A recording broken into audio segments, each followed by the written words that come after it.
Welcome back to the Make Time for Success podcast. This is episode number 202.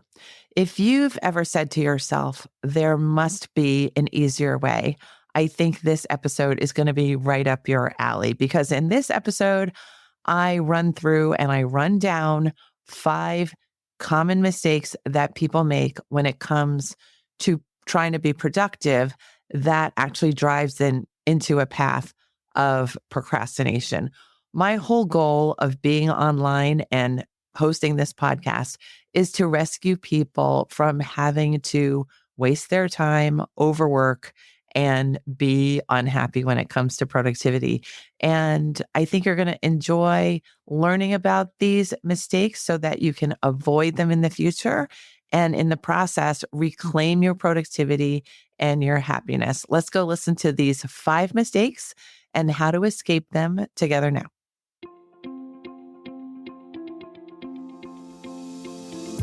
Hi, I'm Dr. Christine Lee, and I'm a psychologist and a procrastination coach. I've helped thousands of people move past procrastination and overwhelm so they could begin working to their potential.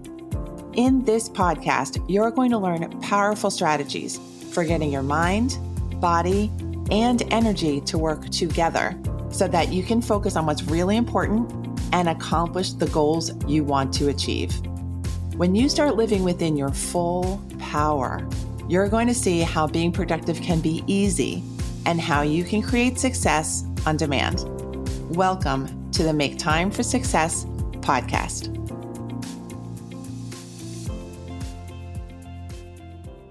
So this episode is going to be a fun one, I can tell already, because the topic will be the 5 mistakes that people tend to make that keep them in a procrastinating state. And the reason it's going to be fun is because I am in the process of doing this episode, also in the process of breaking my procrastination cycle.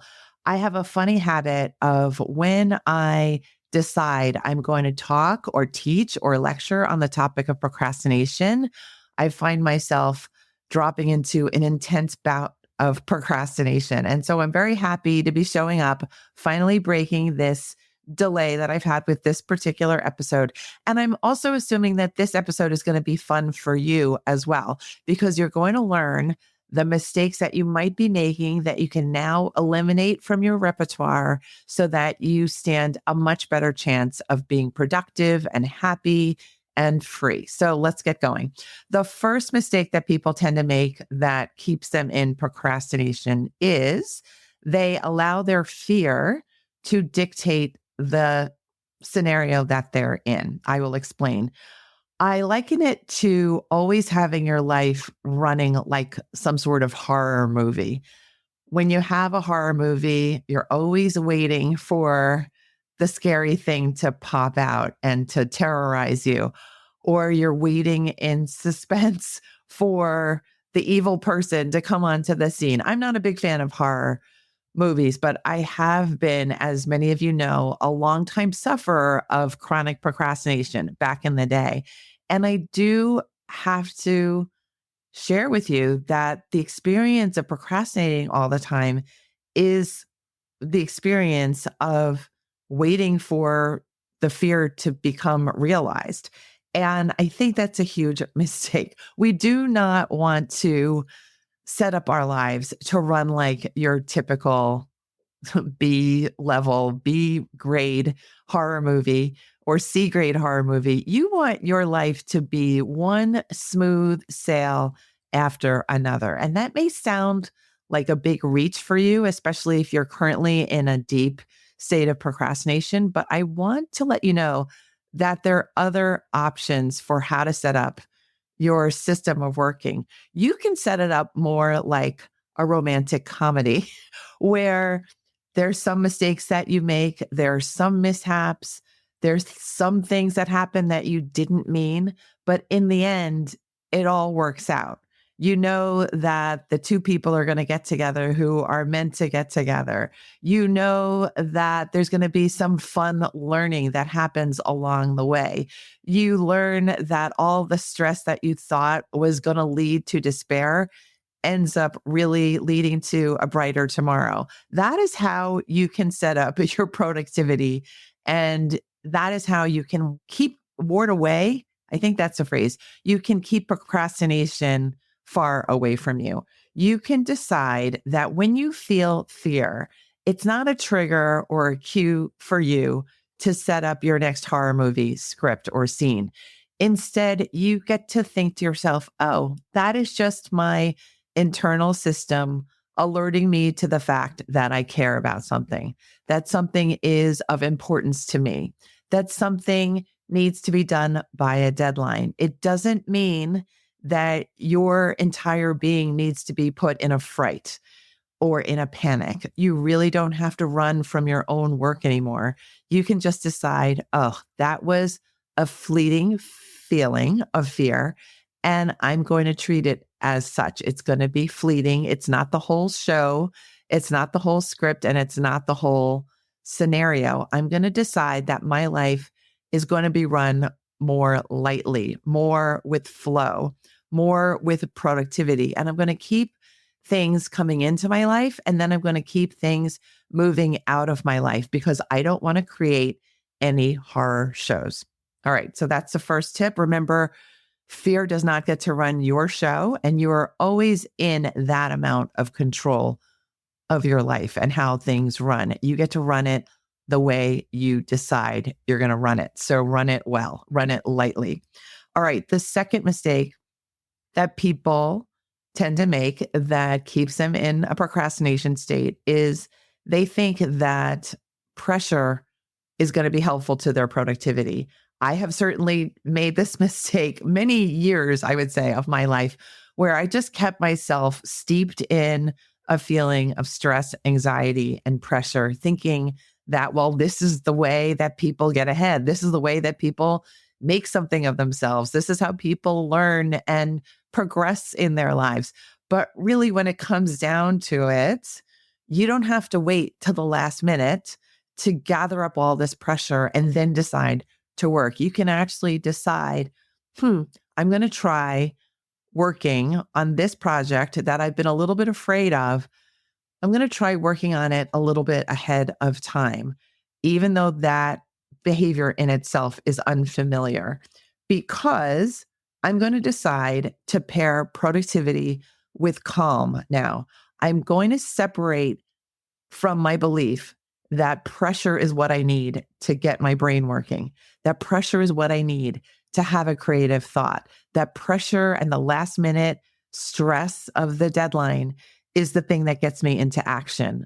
Again, you're in control of these things. You can decide, I'm going to move everything up earlier so that I have more space to calm my nervous system, to treat myself well, to actually think about what I want to produce and how I want it to roll out to the world. And I'm going to remind myself that I am safe. I'm going to remind myself of tip number one, avoid the fear when you're working. And I'm going to then dive deep into the process and know that I don't have to feel pressured just because I'm focused and concentrating and invested. Those are different kinds of feelings that I think are more positively tinged than the feeling of pure pressure. And I think so many of us subject ourselves to unnecessary pure pressure. And I'm hoping that by your listening to this episode, you decide, you know what, I'm going to try this new policy that Dr. Lee has decided to share. Let's all get on with our business, but do it with joy, do it with lightness, do it with an expectation that you will survive, right? I'm going to survive this podcast episode and you will too. You will survive your next big production, your next big assignment. It's going to be okay. Moving on to the third mistake that people tend to make. This is the biggest one, by the way. The third one is thinking that your work is a reflection, a direct reflection of your value as a human being. Yep, I said it. We make the mistake of thinking that the work that we do really reflects who we are. And we've all been there. We literally have, to a person, been there because we're trained by our education system to care about the work that we put out, to understand what the grading system and things like scores and grades mean when it comes to how you're seen in the class, even how you've done with the material. It is a rating system, and we get attached to knowing the systems that guide our circumstances. And so we were all trained from an early age to think, this next assignment might mean a lot to how I see myself or to how people see me. Now, the problem with all of this is that it's just a bad way to be productive. It may work when you're in grade school to get you to be a little bit self-regulated, to get you to memorize the math equations, or the math formulas, I should say, I guess. But as an adult, thinking that everything you produce is a direct reflection of your worth or value as a person is just a recipe for feeling stressed, slightly suffocated, slightly nervous, and slightly disempowered. You start to lose your power of your uniqueness, your creativity, your voice, because you're worried about what this is all going to mean in the end. And you haven't even started the project. So from now on, I want you to really break up with this procrastination equation that says that your work equals your value as a human being. When you think about it, how could anything represent your value as a human being, your worth to the world? Nothing possibly could encompass or capture or represent that tremendous value.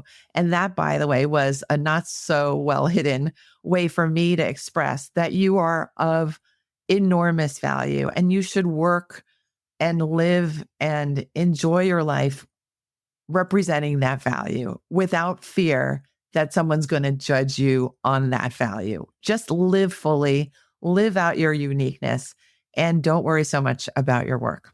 All right.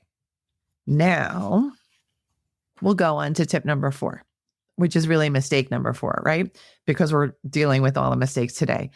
Mistake number 4 is thinking that holding on to things will make the thing better, smoother, more impressive, or smarter. I think we do this kind of magical thinking when it comes to things like managing our physical clutter. We think, right now, today, Thursday, I'm not really in the mood to part with this item. So we decide we're not going to make the decision on this piece of clothing or this old paperwork today. And then guess what happens? It doesn't get better, smarter, more impressive, more smooth, or anything. It just stays with you forever and ever and ever. It gets to take up your space, your time, your energy. It actually makes things go sour. It makes things go south. And just like we don't want any piece of work representing our value as a human being, we don't want any decisions to hold up our flow, to hold up our way of dealing with things and facing challenges. We want to be like a prize fighter. We want to be in great shape all the time. We want things flowing in and then we want things flowing out. So don't make it a habit of keeping things for too long. I'm just going to put it that way. Make it a habit to say, you know what? I know how to let go of things easily. I can always recall things when I need them. I can always get something new. I can always learn something new. And I'm not going to make the mistake of keeping things in my space, in my circumstances, when they're no longer of use or of value to me. And I think when it comes to things like physical clutter, so often people are afraid to release the items because they're worried. You've heard this before, maybe you've thought this before. People are worried that they're going to need that item someday in the future.